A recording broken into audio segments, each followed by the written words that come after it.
Welcome to part 6 of Solway Lass's 2024 haul out. We're getting near the end of the slipping. Our resident ghost, Captain Anderson, came and paid me a visit while I was cooling around in the bows of the boat and scared the hell out of me. Yeah, mate. A pipe?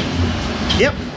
The water tank is going to be dropped back down, and we need to jam all the plumbing back in there and get it all correct before they do, because it's going to be impossible to install it once the water tank is dropped. I believe this is the third from the starboard side. I've put a lot of time into building a model of the complicated plumbing inside Solway Lass, and this is where it starts paying off. We have a lot of complicated plumbing we have to put in very quickly, and this model is telling us exactly where it needs to go. Bilge alarm. We may have to clean those. See if it goes on. And now that is fucking beautiful.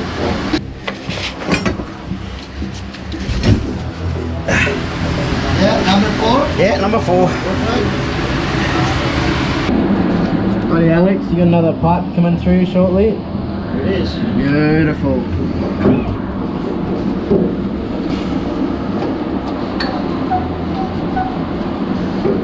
So you want 2 and 2? Yeah, just on the fire pump, since it's a pump instead of a So suction. this is positive pressure. Yeah, this is the most likely one to leak. We're whacking double hose clamps onto these boots. They're going to be very hard to get to once the water tank goes down, and we don't want the fire hose pipe to be leaking into the bilge. Look at all the fun you get to have when you sign up to be a sailor. Port up. Okay, more the port. We're very lucky to have Filippo as a crew member. He has a background in plumbing as well as growing up on sailboats. Yeah, it's a bit of a squeeze, that particular spot there, hey. I almost got stuck there the last time we were here. There's a fucking piece of metal ridge above it, and the thread's not quite long enough. Like, push it in as hard as you can and down as far as you can, and I might be able to get it on. Just trying to get on a seal for the bulkhead onto the grey water pipe, and it's being a bit of a bugger. Yeah, that's it.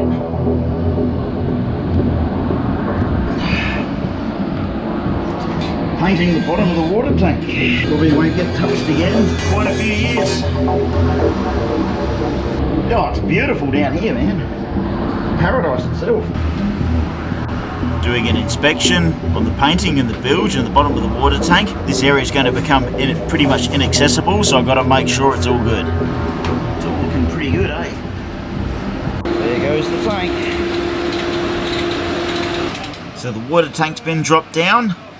Looks like we're on the home stretch now. Boat's going in the water soon. Water tank's been lowered. Be pretty hard to crawl under there now. And putting on the stairs. We really appreciate all the work the boilies have done. Let's see how much mess it's made inside the hull.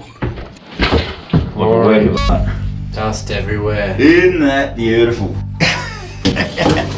Looks like a scene out of the young ones. Saturday morning, nothing I'd rather be doing than cleaning sand out of a bathroom. Perfect, Which has permeated every single surface. Yeah, and all the pipes. A few tons of lead need to go back into their storage locations. The boys are doing that. Unfortunately, my back's too dodgy to be picking that up.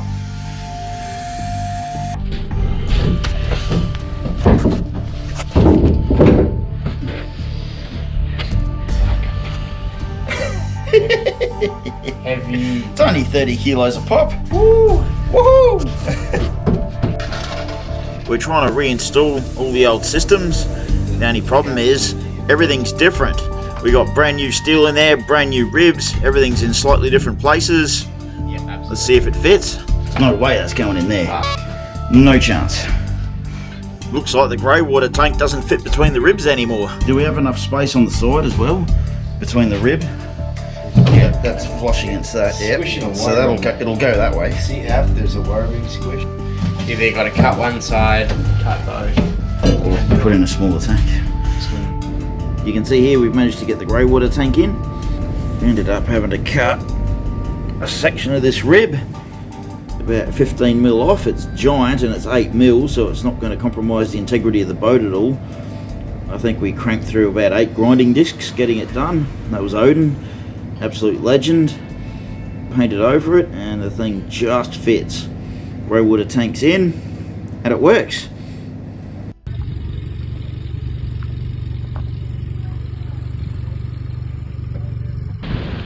Well, in we go. We're putting Solway Lass back in the water. Getting her off the trolley was very difficult when we put her on, and that was in almost nil wind. Now we've got a pretty stiff breeze blowing, so this is going to be challenging, and in pitch darkness. Filippo's in the tender.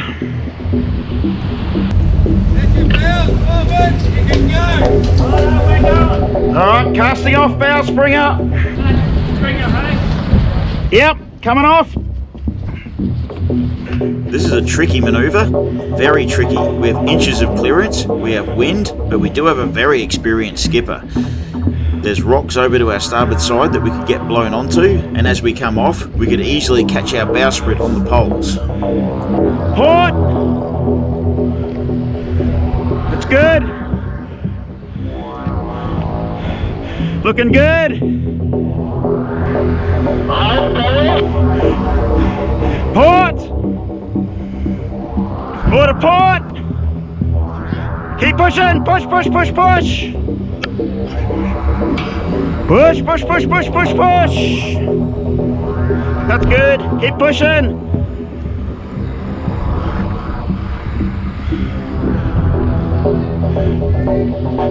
Not quite. Keep pushing, Faye!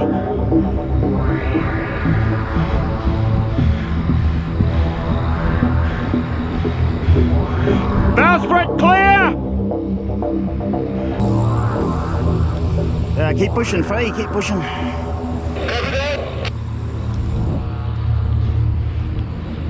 Bowsprit's clear of the rocks. Thanks, mate. It's good.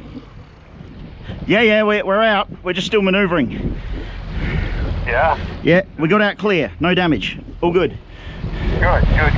Now that we're clear, we have to manoeuvre the ship into the marina in this pitch darkness, manoeuvre through narrow passages and rocks on a boat where the captain can't see over the bow, and you need a tender to push the boat around.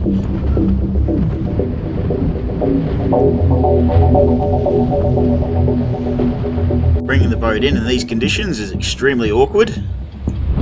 Keep pushing starboard bow, full.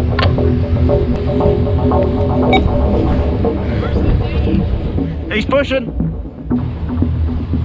Slow it up, half. Back right off. Well, we made it. We got off the slip and into the marina, but the boat still needs a lot of work.